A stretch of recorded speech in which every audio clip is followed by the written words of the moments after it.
Here's the crate that contains part of the equipment that I need for doing the casting of silver and or gold or whatever metal, starting from a 3D print, which will be done on my resin printers. I'm going to start with making like silver rings and see how that works out. This is the first piece of equipment that I'm going to uncrate here. It actually is a crate, actually made of wood. And I'm going to uncrate it now, and this should be the vacuum part of it, which is actually called a, think of the name of it here.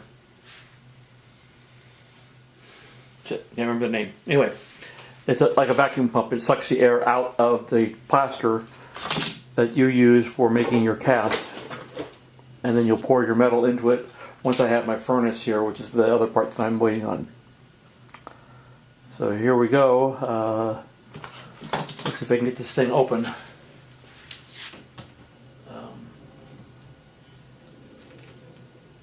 Kind of a... I'm not sure how this is going to go. I'm going to usually cut the strap and just say heck with it. Cut that one.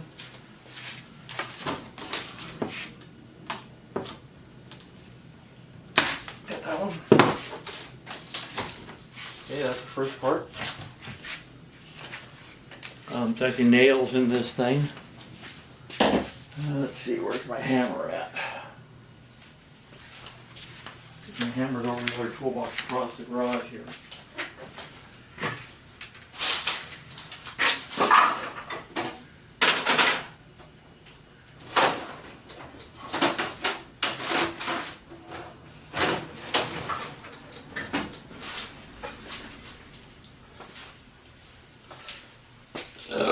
Excuse me.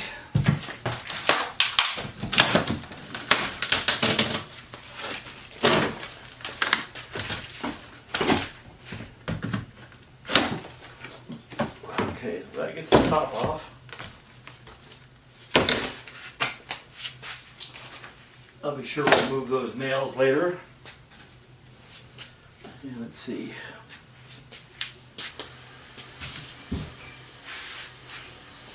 Let's get the get a knife here to cut this tape. They put around everything. Tape out of the way. So that I can get to the side here and start prying the side off.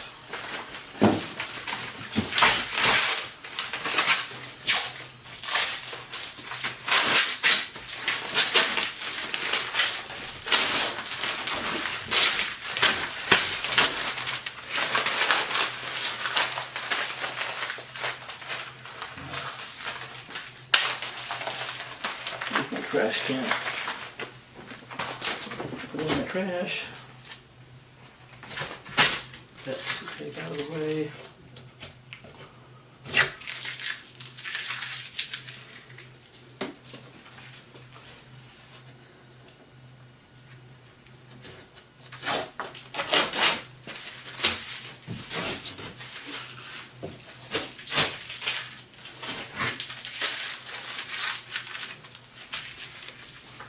So inside the crate is a big box. And look at this. Taken apart here. Maybe. They're going to use staples on this side instead of using nails like they did on the other part. And let's see. I got pry bars here somewhere.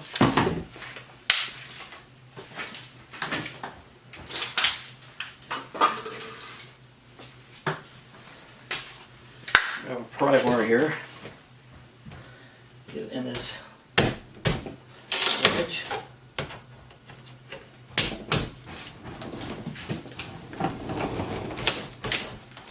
Probably better if I take this off this roller so it's not spinning around on me, but then I can't get to, it won't be as easy to get to the other sides with this once I get there.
my wife walking through the video there.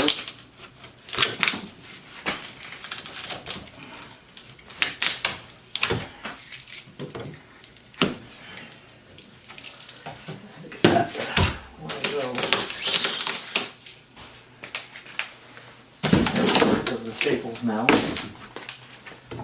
I will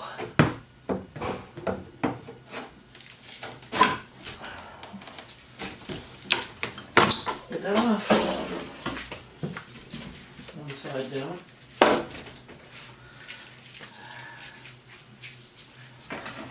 Oh, there it was. Investment casting machine. I don't know why they call it an investment casting, but that's what they call it. So it's right here on the side, casting machine. See on the side of the box here. So I can take the box off this now. So I've got two of the sides off, or one of the sides off and the top off. The packing inside does not look so great. Like it went through a lot of problems on the way here. Pretty heavy.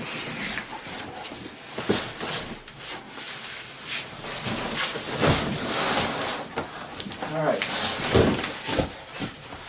Now I have an empty crate here. Inside there's styrofoam is all broken up and damaged inside. Hopefully everything's okay inside looking at the way this is. Like they used to have it set on top. It's kind of shoved in here now. Broken up into pieces. We grab a bag here if I can throw this stuff in the bag to get it kind of out of the way. Of course the static on this stuff is like crazy. Having to deal with it sticking to everything. So now I take this box,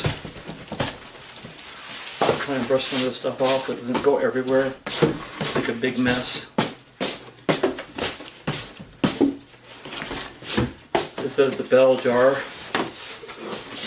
Hopefully that's not broken because I've got like a piece of glass that goes over the top for creating the vacuum. Let's see. Where goes the knife? I'll inspect this thing to make sure things aren't broken. Here.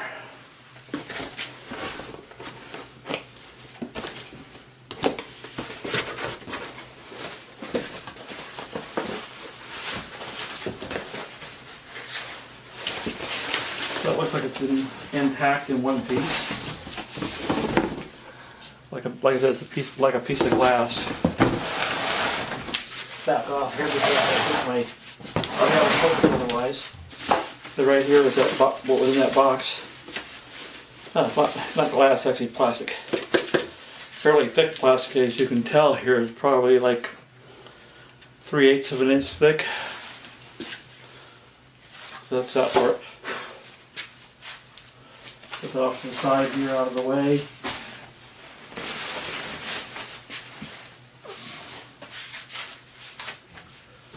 Get that box out of the way.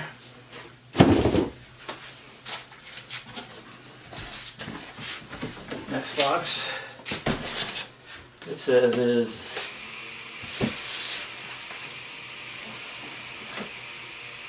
spare part. Okay, it's the spare part. I don't know what's in the spare part. It's the spare part, it says. Okay. I don't know how it's a spare part, but okay, here's the tongs for handling a crucible. These are like seals for doing the vacuum. Here's the plate that actually sits on one of the vacuums. There's two separate vacuums on it. One is for when you're first pouring in the plaster and you need to suck all the air out. The second one is actually when you go to pour the metal in after you've burned out whatever you made your mold of. Then when you pour the metal in, it sucks the air out through the plaster and pulls the metal to fill all the voids of the metal.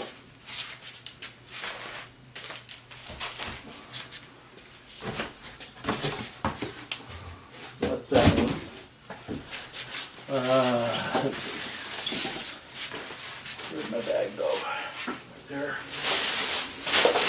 There's more of this in the bag. More of that in the bag.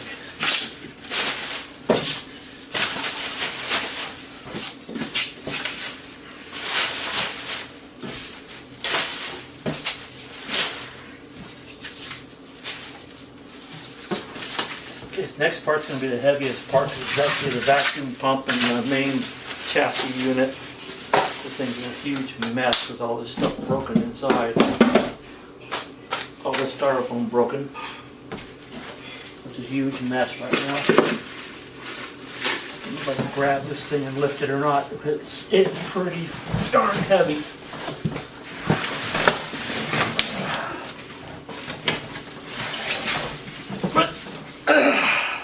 There it is.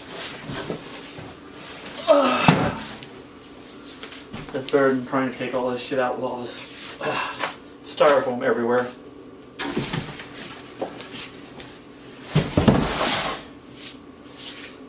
So that's pretty much the machine right there. I don't know why the one box is spare parts, because that ain't spare parts. Those are the parts that actually gotta be used on this thing. So I don't get the spare part reference on the side of the box, but that's okay. Okay, so that's the unboxing of this thing. I took the plastic off so you can kind of see a better look at itself.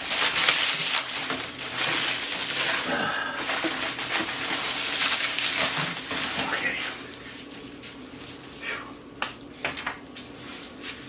Put that off.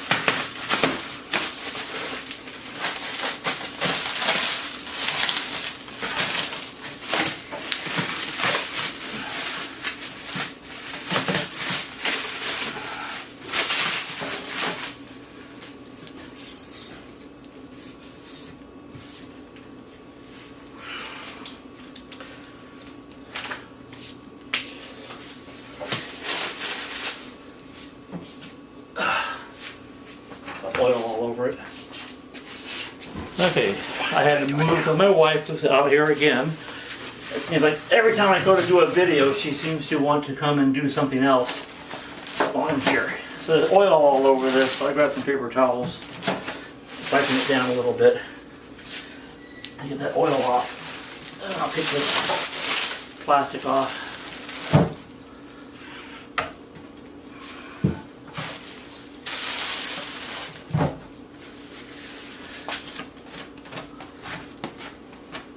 I'll bring the shop back over and suck all this crap up here in a little while.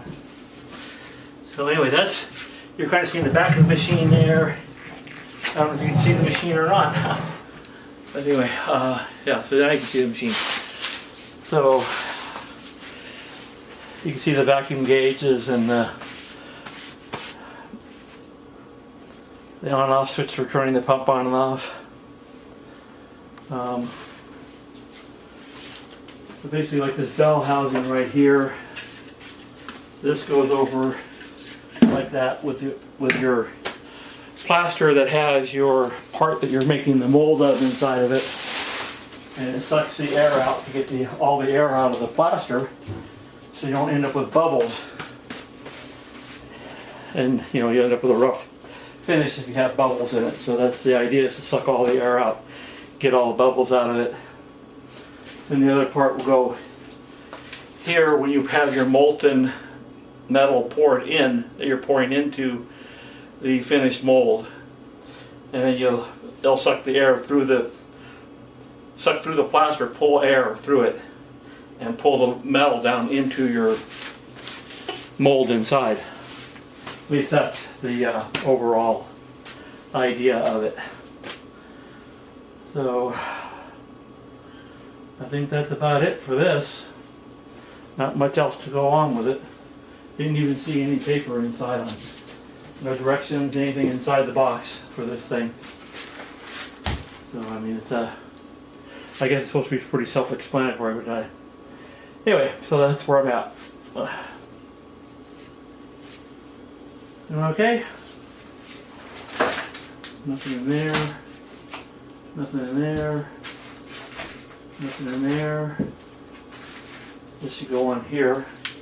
Those parts that are in that packaging will go here. Like I said, for pulling that vacuum on a crucible or a mold or the plaster. I'll cut it open.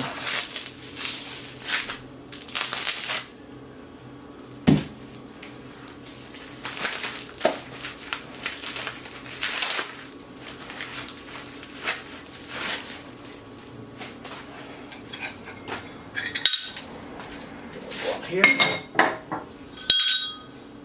So for different sizes, you'll have different ones that go on here. For different size, or different size and shapes of molds that you're setting up.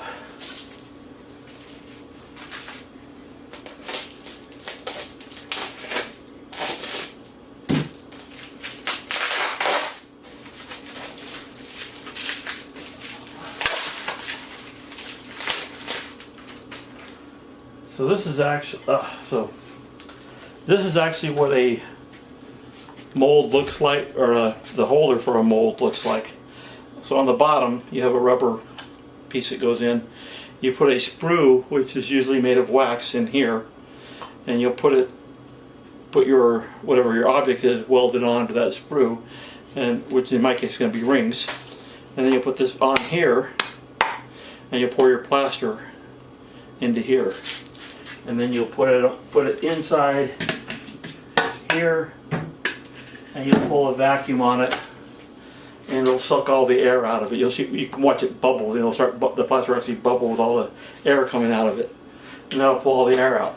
Then when that's done, you'll take this whole thing and you'll put it inside a kiln, and you'll melt all the wax and the other material that was in here out. The shape, whatever the mold of the ring was, it'll all melt out. So you take it out like this. You take this actually off, and you'll heat it up in the kiln, and it'll melt and melt all the stuff out of it.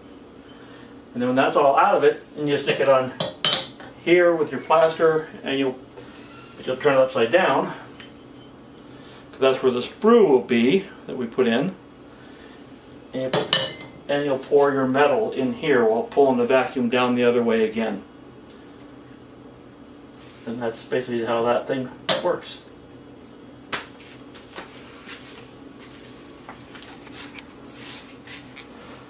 So this is part one, the unboxing of the investment casting machine. And then part two will be when I get my kiln in, and then I'll pull it out and we'll check it all out and set it up with to melt some silver that I have, some scrap silver. And we'll melt the silver down, and we'll go from there. Thank you.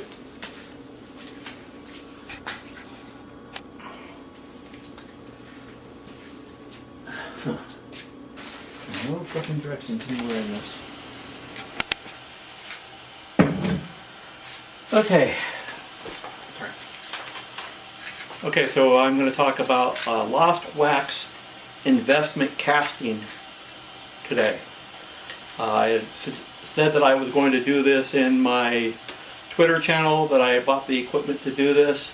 I have a vacuum casting investment machine, and I bought an oven that will go up to around 2200 degrees so that I can melt silver or gold, and then it will be put into the mold. In the case of what I'm going to do, I'm going to do the investment casting, and then later in another video I will actually do the melting of the silver, which I'm going to make a silver ring, is basically what I'm going to do, and then pouring that into the mold. It's going to take a while to do all these things because there's time involved in the order of several hours. One, for the investment to harden, then two, you need to put it in the oven and melt out the wax, or in our case, it's a type of resin that is designed to burn out cleanly out of a mold. So to give you an idea of exactly what an investment casting is, it's called the lost wax process. The lost wax came from the fact that it used to start with a tube about so long of what they called ring blanks. and then it was made out of wax, and you cut it to the width that you wanted your ring to be, however wide you want your ring to be. And then you take that and you put it in a little vise, and you'd start carving whatever design you wanted into the wax. And then you create your little sprues on the wax to hold diamonds or whatever stones you wanted to hold. And then after you got to the shape and design that you wanted, and you got it all nice and clean, then you put it into a cylinder in which you'd pour what they call investment. Investment is basically a mixture of plaster of Paris and sand, because plaster by itself would just crack and explode or blow up when you try and pour hot molten metal into it. So there's actually, you can buy it already pre-mixed. It's called investment, and you pour it in, you mix it with water, and then you pour it into your cylinder. So what I've done is I have an SLA resin printer that I printed a couple rings on a while ago. I actually posted them on YouTube to show people what they look like. So this is what it looks like. I've actually mounted it onto this base with wax. They call it sprue wax. So I just used a lighter, I melted the sprue wax, and then stuck the ring onto this. And then I put the cylinder over the top of it, and I will pour the investment after I mix it into this cylinder. And then I will put it on my vacuum machine, which I will show. I'll move the camera to show the vacuum pouring machine, which is actually seen right here. You can kind of see a little bit in the video next to my Coke, which you can't see, which is right here. What I'm going to do is I'll mix up the investment. I'm actually going to use a brush and spread it onto the ring mold itself, or the model itself, because I want to be sure that the material gets in all the little details. And that's the best way to do that, is actually take a brush and brush it onto it so that it gets into those areas and fills in the little gaps and things like that that you can't otherwise get to. So let's get started on that. What I did was I went online and I found a calculator that's actually an Excel spreadsheet that will give me the calculations for the size of cylinder that I'm working with, and how much investment and water to mix together to give me what I need to cast my object. This is a very time-sensitive process. Within about 8 minutes, the investment starts hardening and you can't do anything else. So it has to go fairly quickly when we get started here. So by the calculations from the spreadsheet, I need 128 grams in an investment and 51.2 grams, this is all by weight, not by volume, of water. So I'm going to put 128 grams. I have a measuring cup here. This is what I'm actually going to mix in. I bought it at a cheap store, so I don't worry about that if I ruin the thing with my investment in it, because it's only going to be used from now on only for mixing the investment. So I'll turn on my scale here, and I have my investment sitting here, and I'm going to take a little break here because I forgot to grab a spoon to measure stuff out and dole out the material. So let me do that and I'll be right back.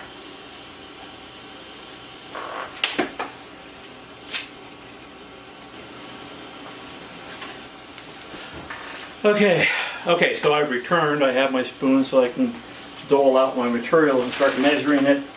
Here's my investment here in this bag, which I bought on, I believe I bought it on eBay. It might have been, might also have been on Amazon, but I can't remember for sure where I bought it. So, either way, I have my investment here. So I'm going to measure this out. Double bag, nice. I guess to keep moisture out of it when you're, or to keep it from spilling all over the place. Yeah, it would have spilled because I can see it's got powder all the way up inside, even past this second tire up in the second bag. So it's just to keep stuff from getting everywhere. This is very fine powdery stuff. I think it's actually probably finer than flour. And, we'll take some of this. And I forgot we're going for 128 grams of investment. So what it says to do is actually put the water in first. We'll put our water in, which I have a glass of water here. And we will put in our 51.2 grams. And of course, my scale powered off during that time. So I put the measuring cup on here, and it does a tare on it, so it's at 0 when I have the cup on there. It's at minus 84, so the cup weighs 84 grams right now. But it's at 0 when I have the cup on there, and I'll start adding my water, and I need 51.2 grams. So I'm a little over there on 58.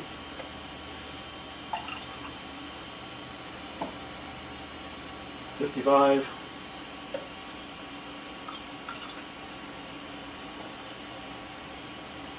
So I'm at about 52. It's kind of fluctuating between 52 and 53. I'm going to leave it there because I just don't have an accurate enough scale for doing minor stuff. I could use my gold scale to do this, I guess, because it's a much more accurate, but that's okay.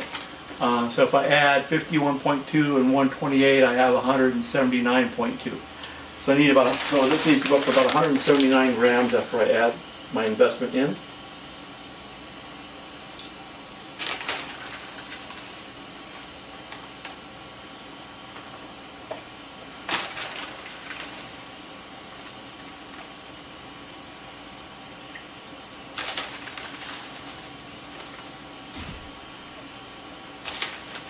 Up to 138 now.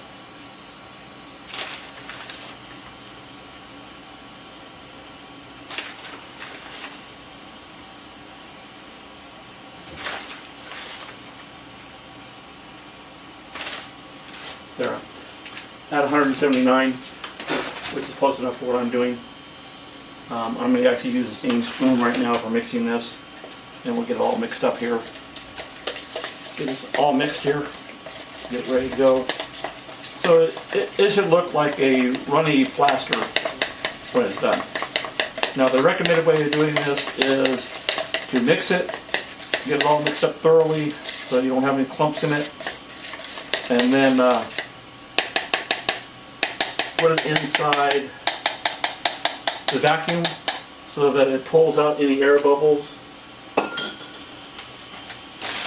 so we don't leave any air bubbles in the try and pull as much air out of the whole thing as we can from the beginning, because like we said, any air bubbles will cause us a problem. I'm going to turn the camera here so that we can see the machine here. I'm going to put, as you can see, I've already put the investment right here on the measuring cup. Let me make sure my focus is good here because I don't have it on autofocus, because every time you move and move something, it refocuses, and I don't want it refocusing all the time. I'll put that on here. I need to grab my extension cord because I was using the fan earlier.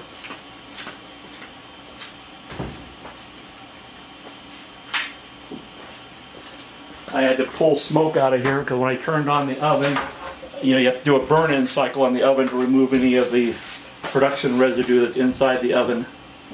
So that was I need to use a fan to pull the smoke out of my garage when I was starting up the oven for the first time. So we can turn on our investment table. We will crank this over to my investment table side. We'll start pulling a vacuum. Yeah, that's right side. And what will happen is it will start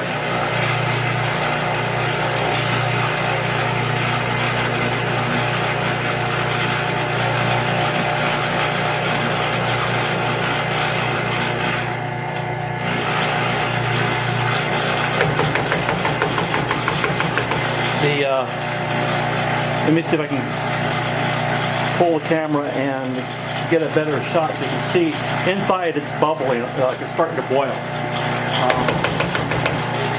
This allows it to, that's how it's pulling the air out, because it's sucking a vacuum and pulling the air out of the thing.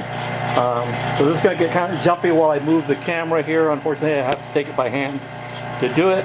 So I'm sorry about the jumpiness of this. Let's take this over and see if I can get this focused here. You can see it boiling in there. Get this focused a little better. And you can see it's boiling away in there, getting all the air bubbles out of the investment. So So that's what we're trying to do right now, to get that out. And I'll put the camera back where it was on my system here.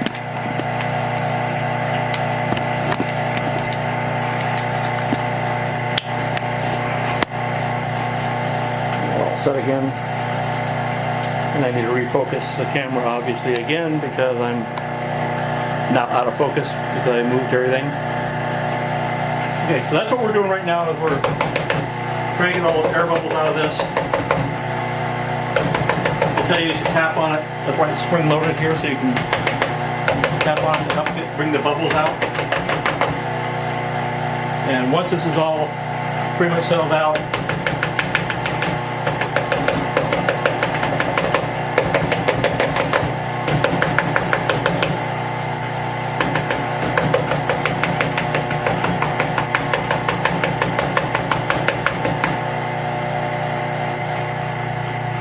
turn the casting machine off. And wait for it to bleed down a little bit. There. Got that off. Okay, so we're all set there. So now what we're going to do is we're going to come back over here and I'm going to take a brush that I have somewhere. I just purchased a brush for doing this. And of course, as it turns out, it's kind of like vanished somewhere. And I can't find my brush. That's not good. Oh, there it is. Right here on my printer. Okay, so I have my brush here. I'm going to dip my brush into the investment. And I'm going to brush it onto the ring, trying to fill in those areas like we said, so that we can get this. Don't worry about it running because you're going to fill the whole thing up anyway, so it doesn't matter if it runs a little bit. The idea is just to get into all those little nooks and crannies so that it shows up well when we cast it. Because if you have any voids, if something doesn't fill in with the plaster or with the investment, as they keep calling it, if you don't have it filled in, that will be a void in your model, or it'll be a solid place, and it'll look very strange, right? So you need to kind of make sure you get into everything as best you can. And then what we got to do is we got to put it right back on the vacuum machine again and pull the vacuum once it's inside this thing. And we'll repeat the whole vacuum process again. So there I have it poured in. Got it on there. And now I'll put my cylinder over it. And then I will pour the investment into there. And we'll wash my brush out here in a moment. And I'll pour my investment in. Just make it a mess, but that's life. And we'll pour that all over it.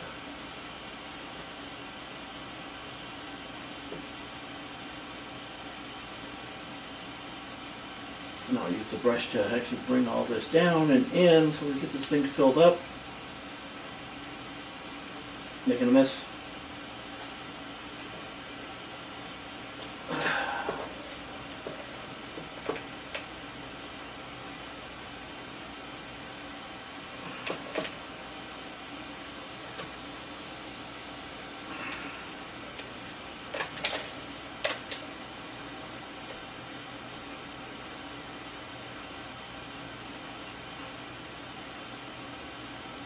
Okay. So I've got as much of the investment as I can into it. And I forgot to grab tape. And I'm going to pause while I go grab some tape. I'm going to pause while I go grab some tape. Okay, got tape. Of course, my wife used it and she didn't. I always fold over the end of the tape so I can always find it easily, but she didn't, but I found it. Now we're going to put this tape around this. I'm going to wipe off that stuff that's running off the side because I'm going to put tape around it. So if I can sticky. I'm gonna grab a paper towel here.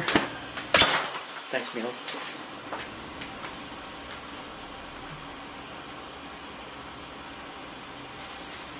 You can see this stuff is already starting to harden.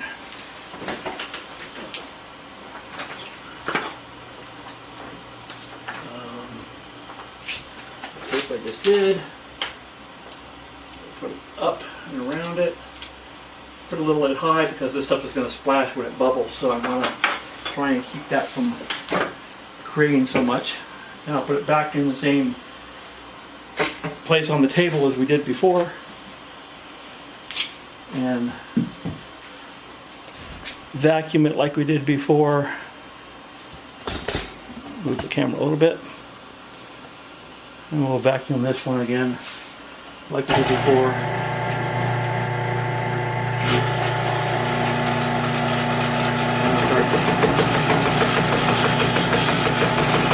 Pulling the vacuum. And I can see the investment actually kind of rising up inside of the bubbles start coming up to the surface here. And I'm seeing it's just starting to bubble now.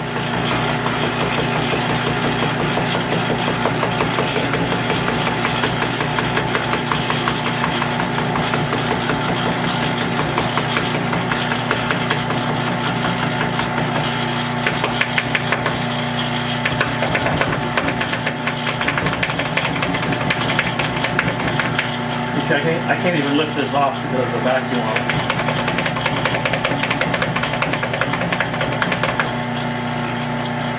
So we'll let that run for a while.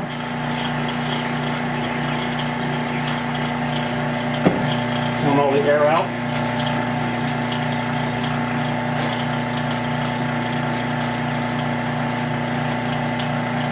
Kind of clean up my mess that I made.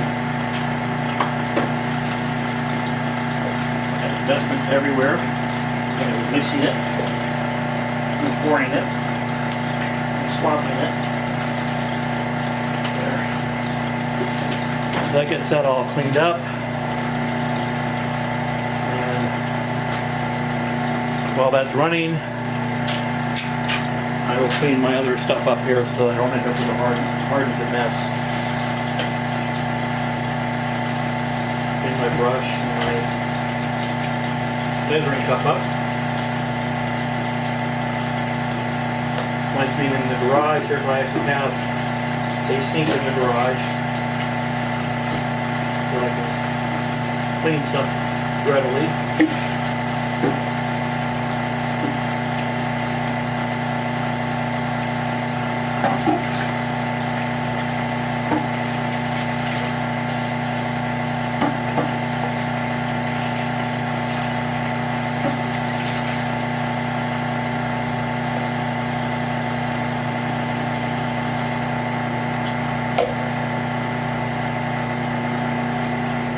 So you can see it's kind of risen up quite a bit because of the air.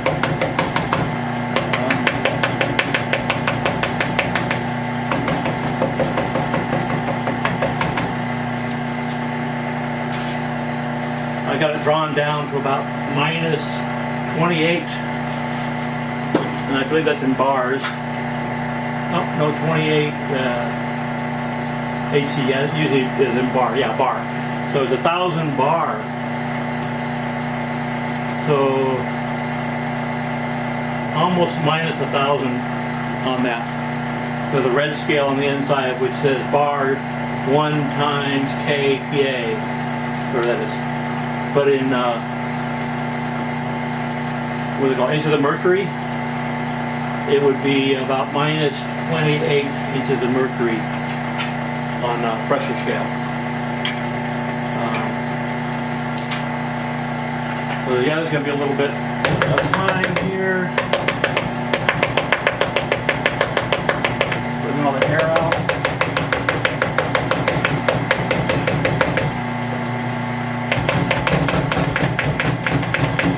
Big air bubbles inside that need to pop. There, a big one just popped. There's another big one that just popped.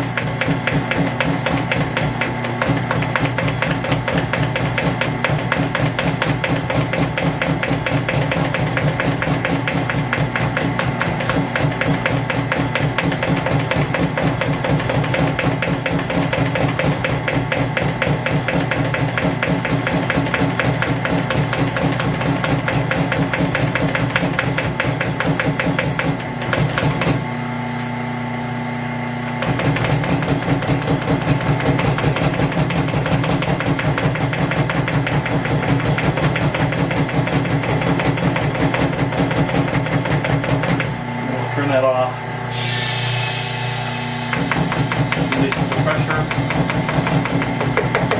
and that'll allow this to settle back down again, and hopefully it'll let it back out.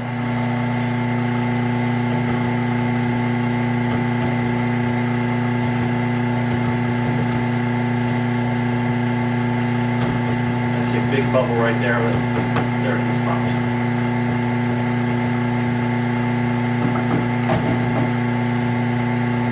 I can see I'm going to have a problem with one spot here. The nose of it's sticking up above, unfortunately. I'm going to have a problem with this. That's too bad.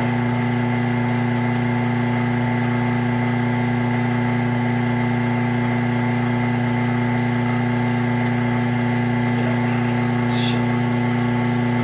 The investment's already hardening, so I can't do anything about it.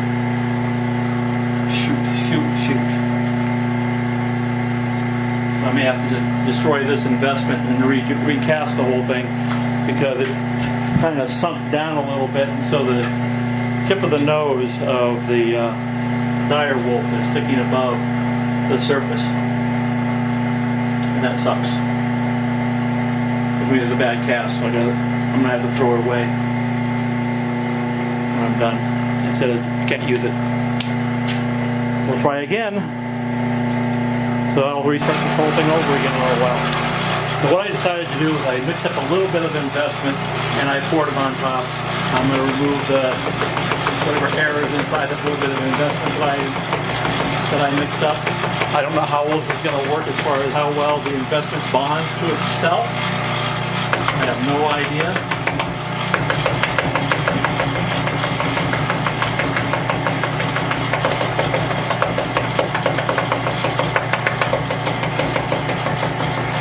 Boiling away on top right now, getting rid of those air bubbles.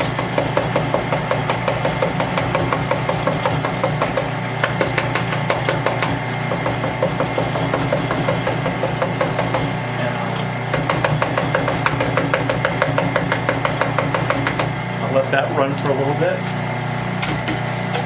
while I clean up my mixing equipment again.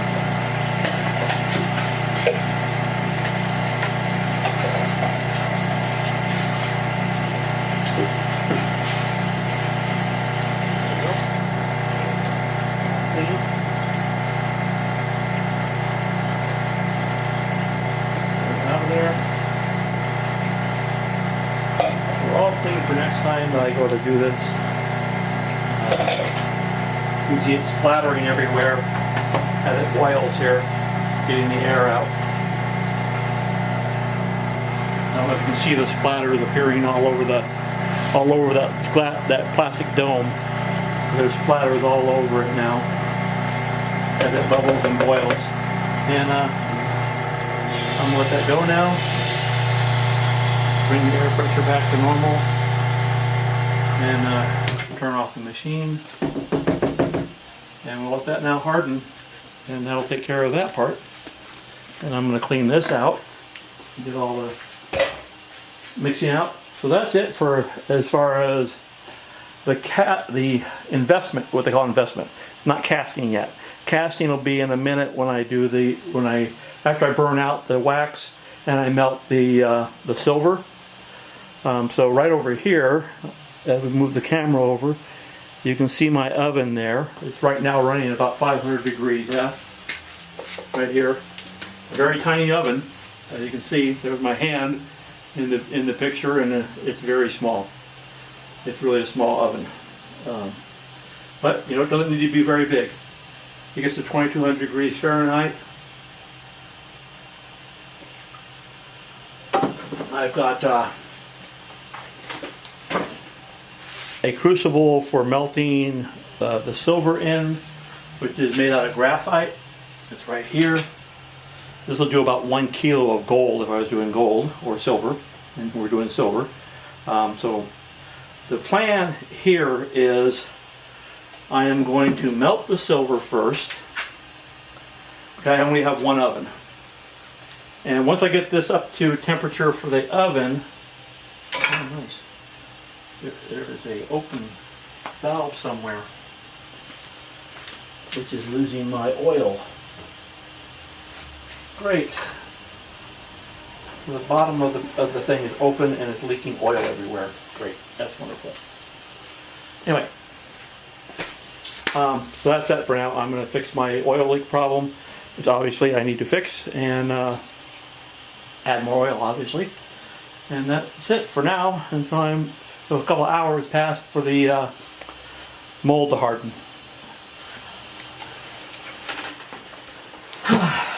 So I'm in the process now of warming up and melting the silver for the investment for the cast. I pulled off the bottom cap from the investment. It's not fully solid yet, so I cleaned it up, did a little bit of cleanup on the bottom of this. You can see, if you look carefully, you can see right here in the very bottom is the beginning of the ring. I'm not worried about that part because that will get smoothed and filed and polished when we're done. And it's on the back side of the ring, not the part of the ring that everyone's going to see, which is where the dire wolf is at. So we're pretty good right here, right now with that. Still waiting, like I said, for the investment. It hasn't been a couple of hours yet, but I still have other work to do. Like I need to warm up the oven. I have my silver in there already inside the crucible. I'm heating it up. It was at 500. I pre-warmed everything to 500, which is what it was at when I first started this video and I showed you the oven. I'm now increased it to 700. Don't want to bring things up quickly because you might crack something and break something. I'm using these grilling gloves as a protection for the heat because that thing gets really hot. I touched the handle earlier accidentally, and man, luckily I didn't grab it for very long or very hard, but it hurt for a little while afterwards. So that's where we are with that. Waiting for that to happen now. Like, they were at 700, so I'm going to raise the temperature again. The temperature on this little oven is kind of funky the way it sets. It didn't set the way I expected it to set, but I figured it out. What it required was you actually go in and you change the temperature. So I'm going to increase it now. I'm going to increase it up to 1,000 now.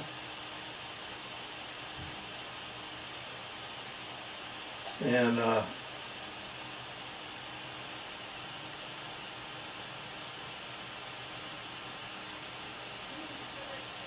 very strange way to do this. So at 1,000, then you go into set, and then you got to change that value to be 1,000, and then hit set again. And then you let it sit. It will automatically change to whatever the current temperature is. And we're at 757, so it's already gone up 50 degrees since we started setting it. And it's on its way up to 1,000 now. So we got to get close to 1,500 degrees Fahrenheit, I think, is about the melting point of silver.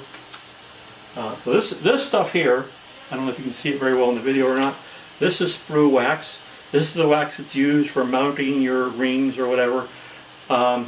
Unfortunately, I bought too short of a flask, and so I couldn't use a sprue tree. I had to mount it directly onto the base, basically where I filled with wax before. Normally, you'd mount a sprue tree like this onto that piece with the ring being held up above. So I'm not sure how well this is going to work out because I didn't do it the way you should be doing it. I've ordered another flask, but in the meantime, I will make do with what I have. I could have angled it, but the problem is with this piece, because of it being a dire wolf and the snout of the wolf, I couldn't angle it because it would go up or it'd go down too far, and it would hit the side of the crucible or the flask. So I couldn't do much with it. So I kind of got stuck that way. Don't really need this tape anymore. So I can peel this tape off. And while we're waiting here, what I'm going to do is I'm going to melt the metal first. Once I get it fully melted, I will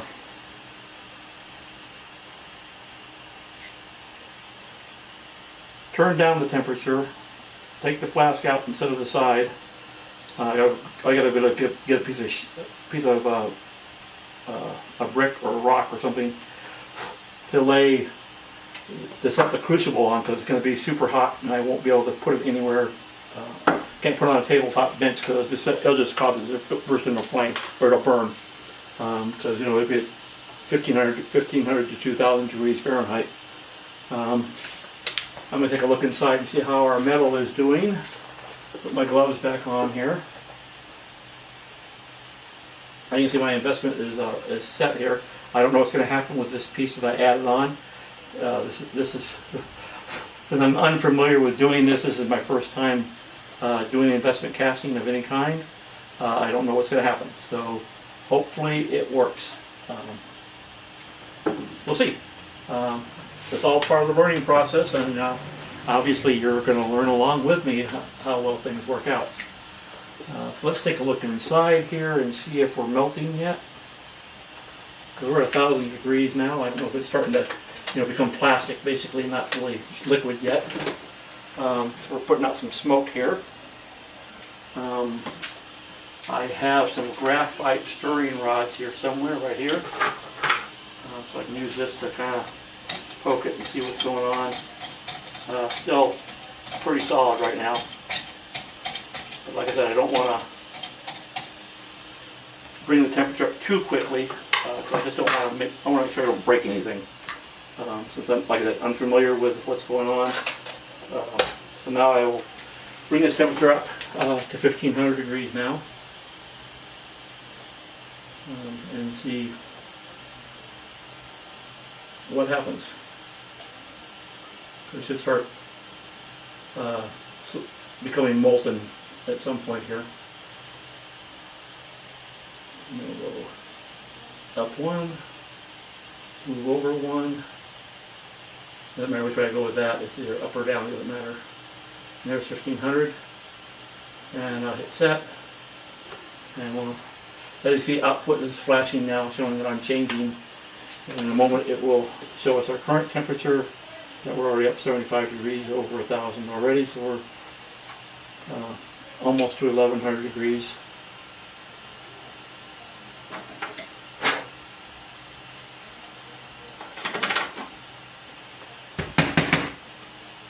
And so, as I get there, I will actually pull the crucible out when it starts melting to show you that it is melting.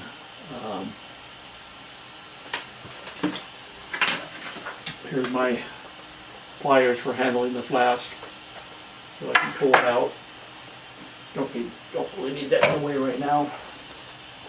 Pretty well set there. I may have to pull apart my vacuum because there's two places that oil go into the vacuum system for casting, and one of them is leaking. I thought it was the main one that has a sight on the side, but it looks like I still have oil in there. So it's the second one that's leaking, and I don't know where the drain port is. So I got to take the whole cover off the thing because it's like halfway inside where that drain port is. I have to take that apart and take the cover off and look inside and see where the leak is, and try and tighten up the drain plug or whatever it is that's causing the leak to happen. We'll go from there. That's the problem with buying cheap, tiny stuff. At first, when I bought this, the valve here didn't work. I had to disassemble it, figure out how it was supposed to work, and then reassemble it after I got it working. So, fun. Have to go back and basically reverse engineer or learn how they engineered their product, which typical Chinese, they don't really do a good job of engineering their stuff or building their stuff. Their quality is not. Their quality is basically subpar as far as I'm concerned. So we should be getting close to this stuff starting to melt here, or becoming molten. Not necessarily completely liquid yet, but should be getting close. I'm going to look inside, and so far I don't see anything happening yet. Use my graphite rod here to poke around a little bit.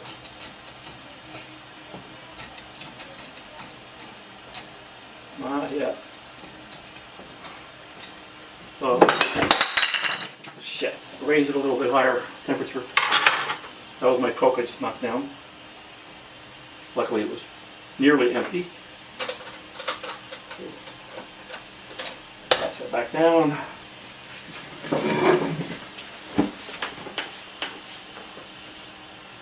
Take off my gloves. Clean up my mess.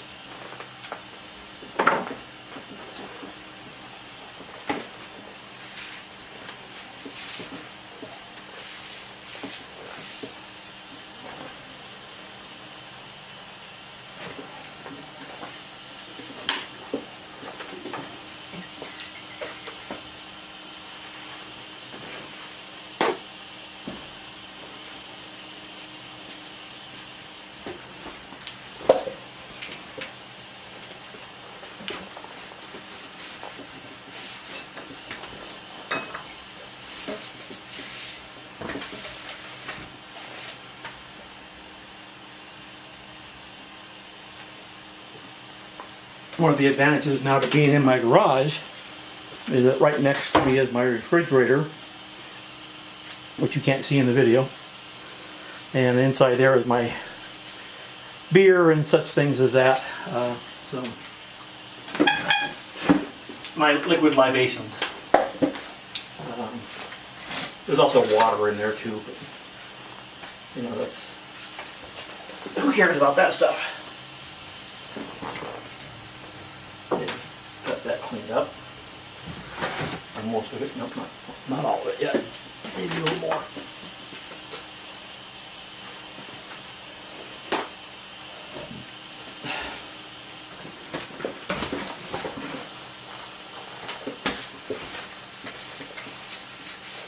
There we go.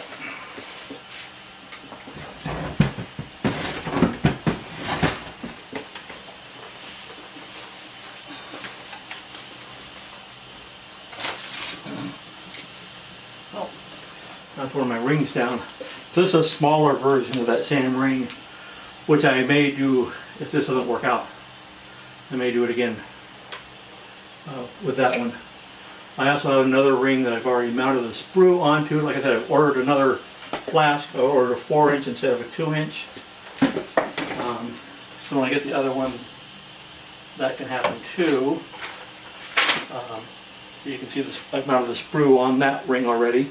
This one has really fine detail, so it really is going to be important to use the brush to put the investment on this, otherwise I won't get any of that detail.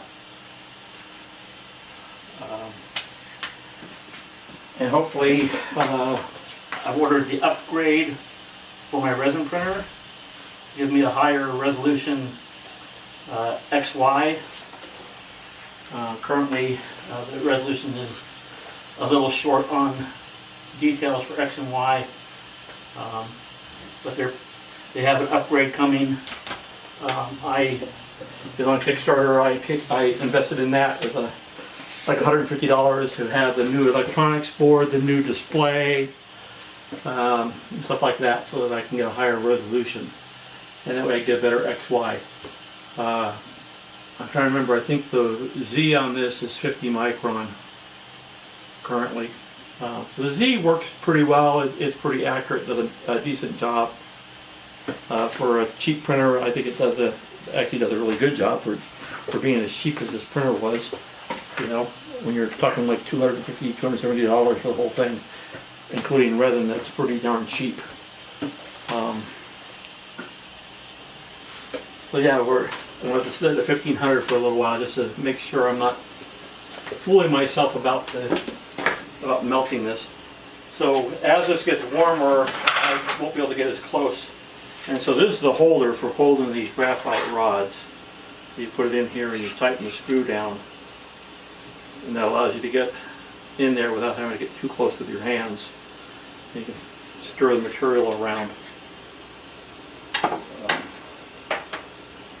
need to start my printer here in a little bit. I need to print another piece for the other part for this. This is a customer object. Basically, it looks like that. That's the top. This was the original top, which had the logo on it. They've now decided they don't want the logo on it. I was doing some attempts at sanding on it just to see that we can bring the polish up and make it look closer to being looking like a cast item.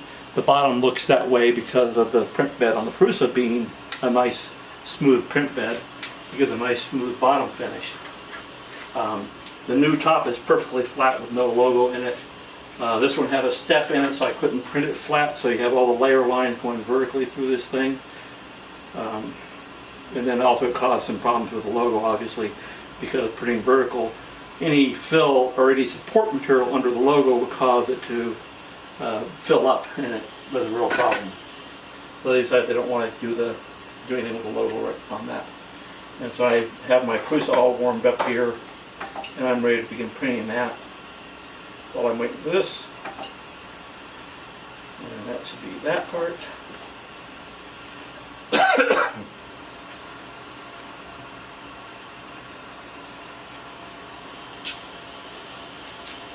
Glasses here. So the table, we're going to use it again to, once I get everything done. Once I get the wax out of the investment cast here, and I burn all the wax out. It will then go. So I'll melt the metal, put this in and burn the wax out. Then I'll take that piece and put it on the table again while it's hot, and pull a vacuum through it and pour the molten metal into it. I'll put the metal back in after I've melted out all the plaster, so I can reheat the metal back up again. I don't know how long the problem is it's going to take a while. So I mean, it's going to take a while for the metal to cool too, but it's going to re-solidify on me, and that's going to be an issue when it re-solidifies, because I got to re-melt it. But that's the way it is. I don't have a choice here. I'm going to check and see how the metal's doing, see if we're getting any closer to being plasticky or whatever. I may have to increase this temperature, because I'm not sure of the melting temperature of silver. It's definitely starting to get red inside instead of being black. I mean the graphite. So I think the metal is not quite there yet, but it's getting there. I'm going to raise the temperature again. I think I'll bring the camera over and you can kind of see the red hot of the crucible. So let me do that. And then we'll have to refocus, obviously. But we'll show you what it looks like.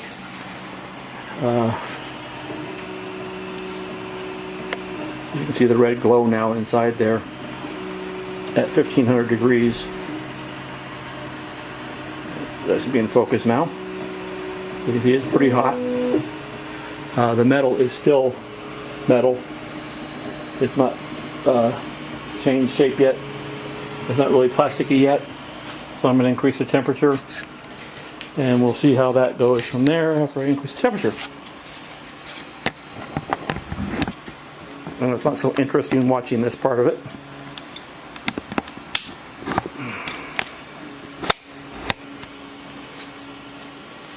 But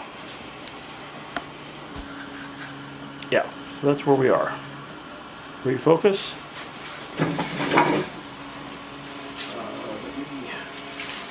Grab my gloves and put my gloves back on. Close the lid. Relatch it. Everything on this is hot now. You don't want to be touching this with your bare hands. You will definitely hurt yourself. It's cool down here at the bottom. You see how quickly it cools, but that's the way that currently is. So now I'm going to increase this temperature up. I'm going to put it at about 1700 degrees and see how we do on that. In a minute I'll go online and find out what the melt point of silver is. Excuse me. Over here. Bump that to about 1700.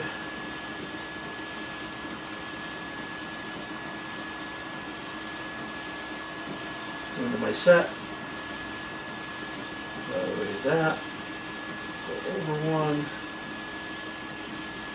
1700, and we'll set that. This should be like 1650 by the time it quicks over. I mean, 17. 1550, 1523. So it's going to keep increasing now until it gets up to 1700. And of course you can probably hear my printer running now. And I am going to pull out some water. Put my soda log on.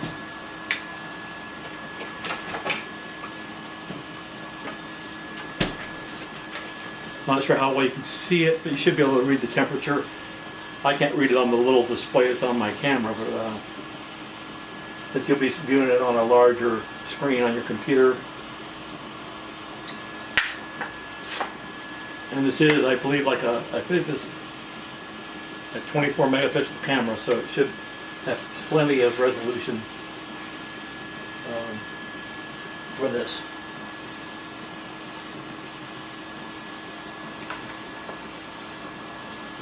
Too darn close to this. How odd. Oh, weird. Yeah, it's really, wow.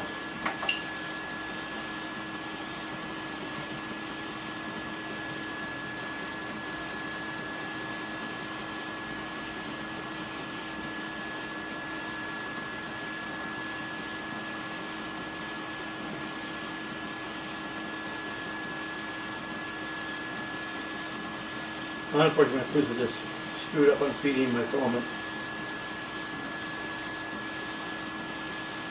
It's grinding my filament instead. I have to read through everything.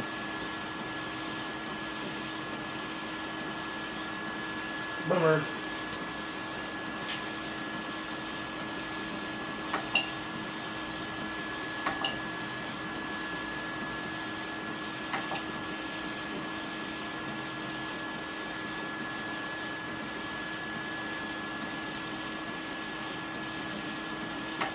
Come on. Now.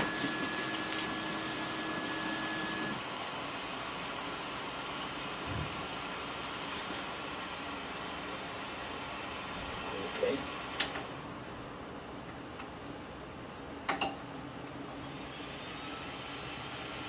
Let's see. Reheat.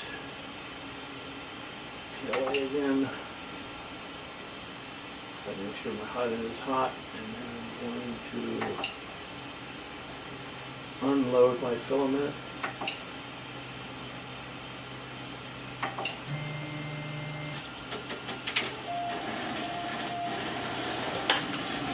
Yeah, I'm afraid of that. It just jammed inside the molten material.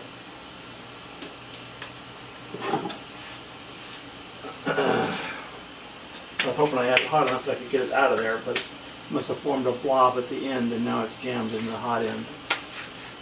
Bummer. Now I got to disassemble my NMU again. Let's check and see how our metal is coming along here. Put our gloves back on.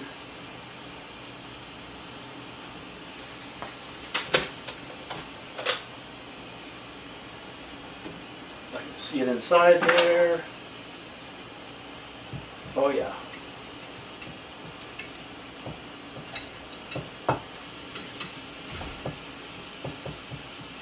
It's turned into like flakes of metal now. Not liquid yet.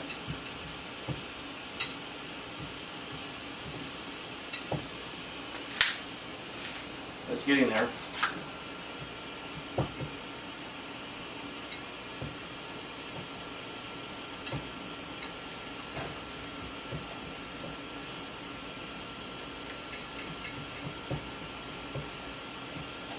This isn't pure silver. It's sterling. That's 92%, 92.5% actually. So it still needs to be a little hotter. I thought I'll look it up. I want to get the exact temperature because I don't want to raise the oven too high. So we'll be doing, I'll look up the temperature now. Yeah, it's definitely hot. My gloves are on the outside just from touching it. Even though my hands stayed cool, the glove on the outside when I taken them off I could feel the heat.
I can tell that this is really exciting stuff, waiting for metal to melt. I'm going to stop the camera, I'm going to let the metal get all melted, and I'll come back on that after a while. So I don't know if you can read it on my phone or not, but I put it up on Google. So the melting point of silver is 1,763 degrees Fahrenheit. So I will be boosting up my level of the melting point for to melt my silver. So I'll be boosting it to, I think I'll take it a little bit higher. So I'll take it to about 1,800 degrees Fahrenheit, and we'll go from there.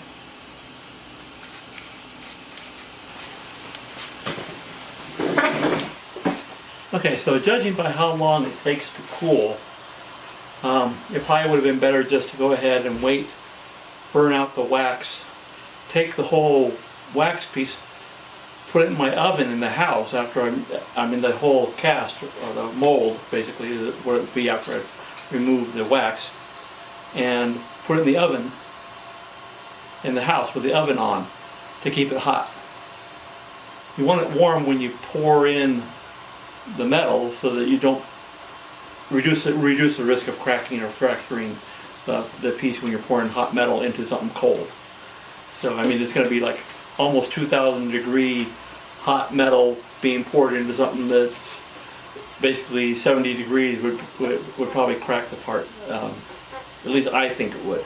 I haven't read anything. Everything I read online said pour it into a hot mold.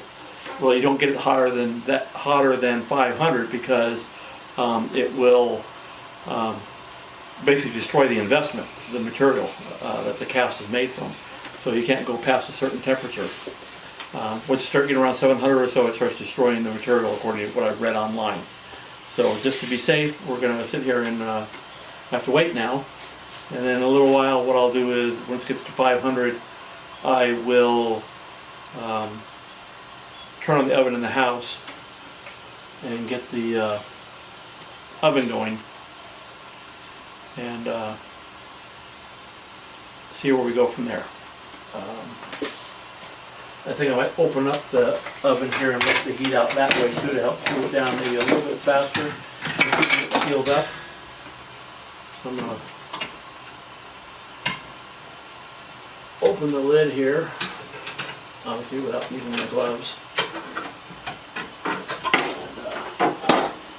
Hopefully that'll help it to cool down. Yeah, it definitely cools down a bit faster with nothing on top. So we'll let that cool down. Like I said, we'll put it in there, heat it up to 500. I'm setting it to 500 now, and I'll put my wax in there and let it melt that out, and hopefully that will do what we want to do.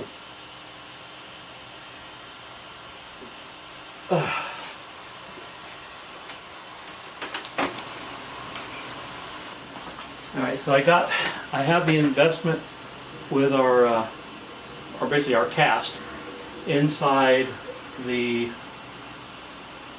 our mold rather, inside the oven, melting out the wax and the resin from what will be our mold. So it's currently basically running about 500 degrees.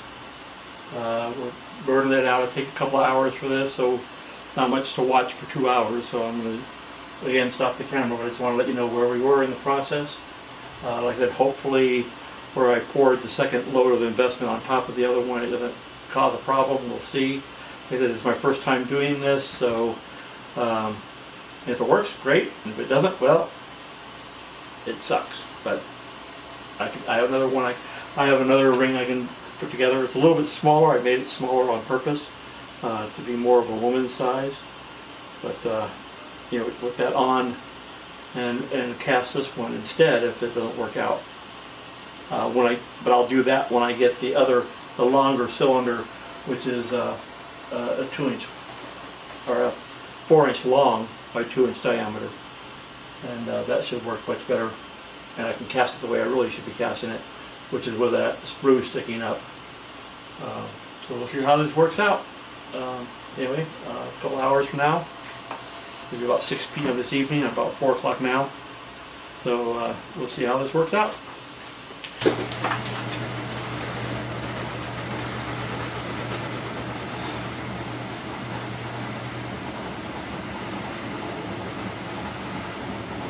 So it ends up, it's a lot longer to burn resin out than it does to burn wax out. So according to this, I have to, and the temperature has to be much higher. But according to this, I have to raise the temperature to about 1400 degrees. And I have to let it sit for about 14 hours.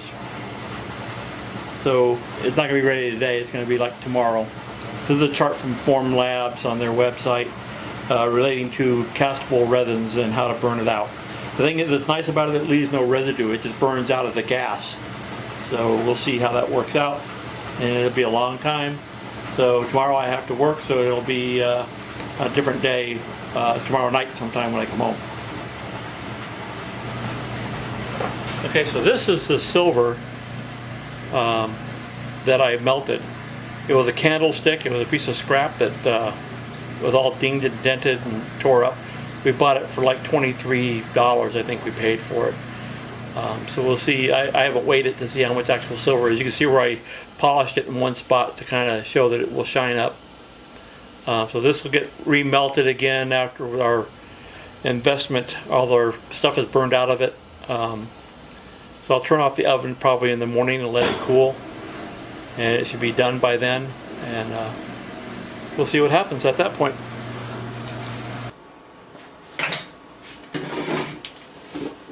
Okay, so here I am. We're getting ready to remelt our silver.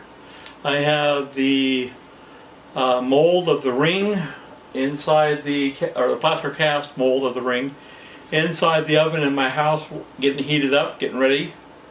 Once I get this up to about 1800 degrees Fahrenheit, then the silver will melt. I'll let it run for a little while to make sure it's thoroughly melted. I'm going to throw in some borax flux that will get rid of the oxidation on the silver.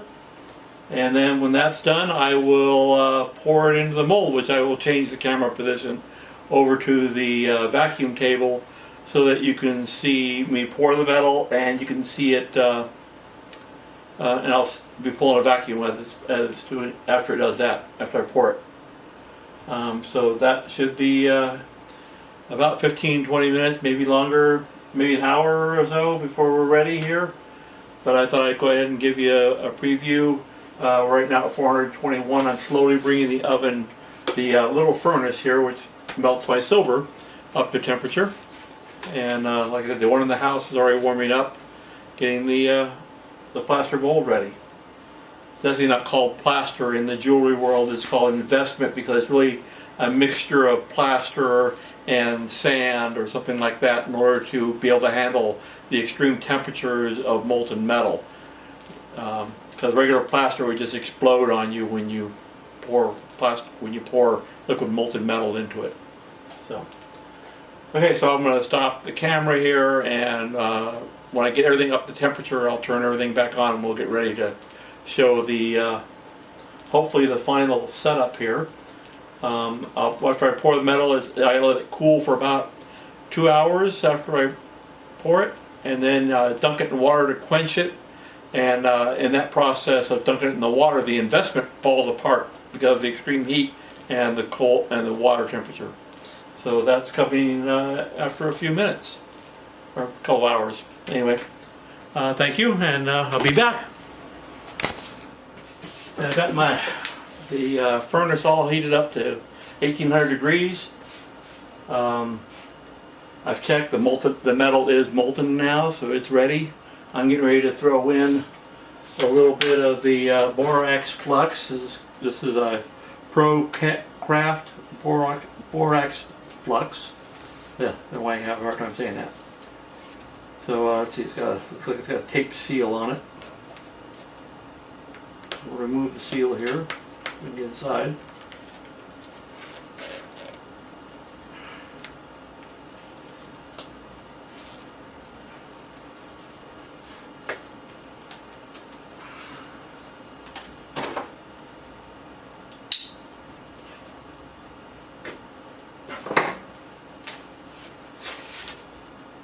Okay, put that off. Get this open. The directions inside. I just made a mess with it. That's not going to put the directions inside, so it makes a mess. Okay, so I got the directions here. Probably a MSDS or something like that in here. Handling and storage. Yeah, material safety data sheet. Alright, so put my gloves on here so I can open the oven up so I can put some of this borax flux in here. I have a little measuring scoop here. Since we bought new ones, I can use this one for doing whatever I want. What I'm going to do is I'm going to open this thing up. And it's quite hot. At 1800 degrees, it's very hot. Take a little bit of this stuff and put it in there. And that will stop the oxidation on the silver as it burns it here. And also allow me to get rid of some of this crap that was in there, which I had down there before, which is kind of nice. You can see it kind of caked up on my graphite rod here. You can see it caked up there, there's a little bit of crap on there. I don't know if that will come off now or not.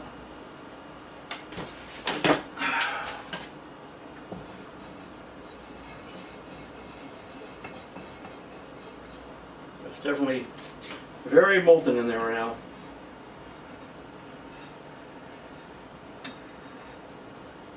Okay, so we got that. We're all set. I'm going to close this. I'm going to grab my other crucible out of the other oven with my tongs here.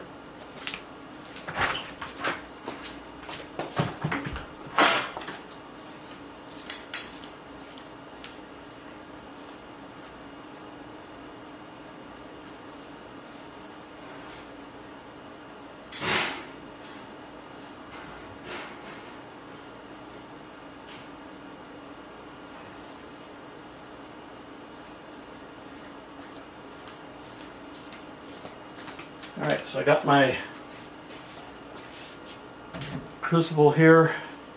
I'm going to turn the camera so you can see it. I have it right there.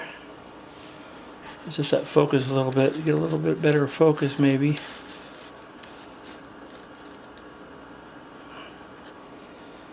Okay, so now I got that ready to go. Now comes the fun part here. And that's pouring the metal. Actually, I think I'm going to do it a little differently than that. I'm actually going to use this side here, where there's a round hole in the top. That'll allow me to suck the air out through here. And I'll put the piece right on top of it so I can suck it through it. And let's see. Somewhere, oh, there it is. I put the rubber gaskets for this. Right here. Get that opened up.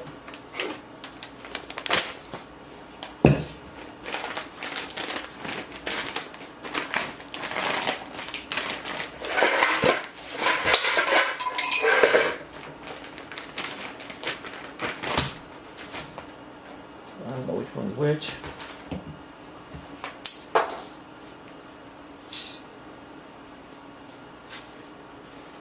Put one like that. I'll put this guy right on top like that. That's to give it a good rubber seal here around that. And then we'll take this guy and put him right on top like that. So we're ready to go. Turn on my vacuum. This is the casting chamber. So I'm pulling air through the thing right now. Open this guy back up. And I'll take my tongs here and I'll grab the crucible with it. I'm going to turn it a little bit because I don't like, I need to be able to pour it. And there's a little opening on the thing for pouring that will allow me to stop turned out. We'll pour that in there.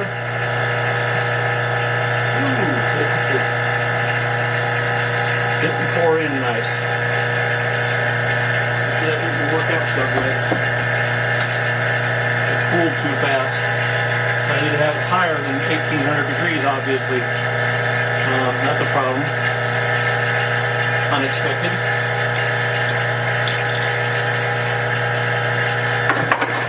That's too cold. It didn't go, they didn't pull it in even. If I get that back out or not. Oh, look at that. It went right through.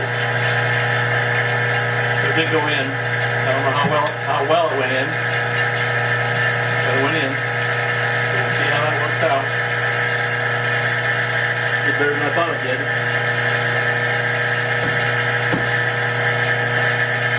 So we'll let that release the vacuum here.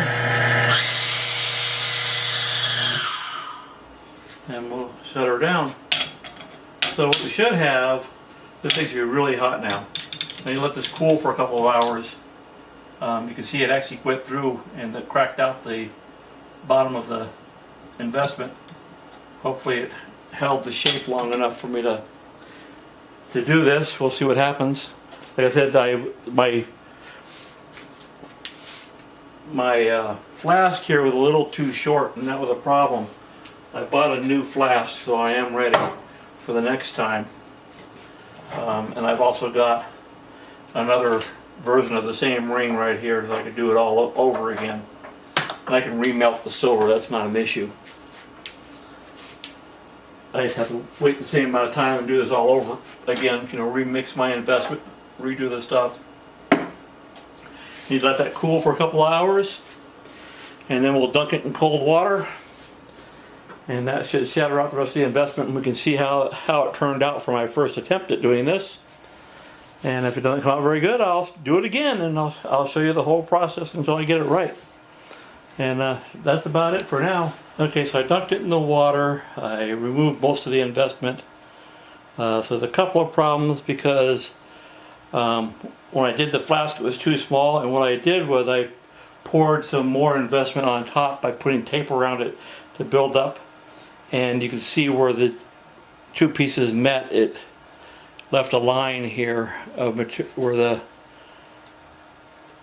the metal seeped through into the gap in between the two layers of investment. I could probably clean that all up and get it looking good, but for my first try, it's not too bad. You can see there's quite a bit of detail in what shows up. You can see the ears and the scales. The teeth didn't come out as good as I would have liked. But maybe that's about what it looked like. Yeah, that's what it looks like in the model. So it came out exactly the way the model did. So I've got pretty much the same thing. This one was a little bit bigger than this one is, but it's fine. This would fit me probably on not quite on my ring finger. At least not on my left hand, and definitely not on my right hand, because right hand is bigger because I'm right-handed. But definitely ring-shaped, had quite a bit of detail in it. I don't know if you can see that detail, or if I need to focus that a little bit better maybe. There, you can kind of see it better there. So you kind of see the detail in it. You can see everything. This is where the flashing overshot between the two layers of the investment. So that shows I do need to redo this. I'll clean out the rest of this investment material off of this, and then I will later throw this whole thing back in. This is just cut off. Normally there'd be a longer thin sprue on here, but because of the same problem with that flask being too short, I didn't have any room for that, so I just threw it on here this way. Normally what you do is you cut it and cut that piece off, and then polish it all off and make it look pretty. But for my first time trying to cast, it doesn't look too bad. I don't know if it'll polish up or not. Gotta be careful around my oven here because it's definitely on the hot side. So I have a little buffing wheel, a little wire brush here. See if I can polish it up just a little bit. Give you an idea. talking about.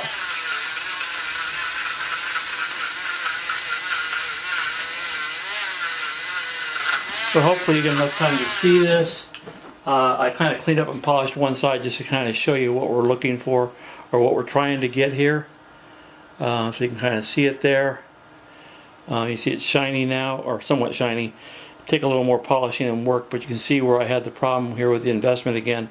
But overall, you can even see the layer lines in the resin that I used.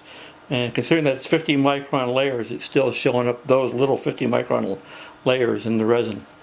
But still, overall, not bad for my first attempt at this. I'm reheating my oven back up now to get it ready to remelt this back down again.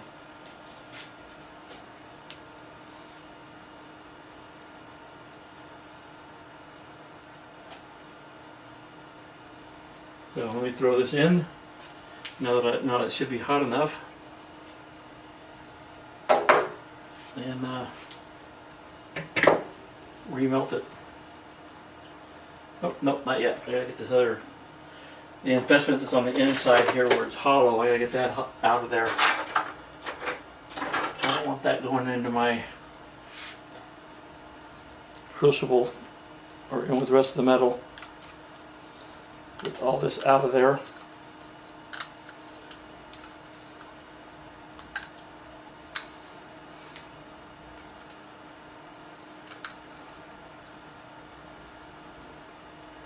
Like that, I'll cast the other one.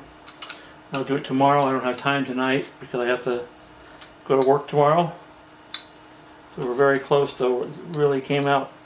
Actually, for my first attempt at doing this, and considering the problem that I did have, I think it came out pretty well overall. Not great, but it's reasonable. It showed up. It did a reasonable job. I need to take a photograph of this. I'm going to post it on Twitter just so people can kind of see where I was at with it. And that's about it for tonight.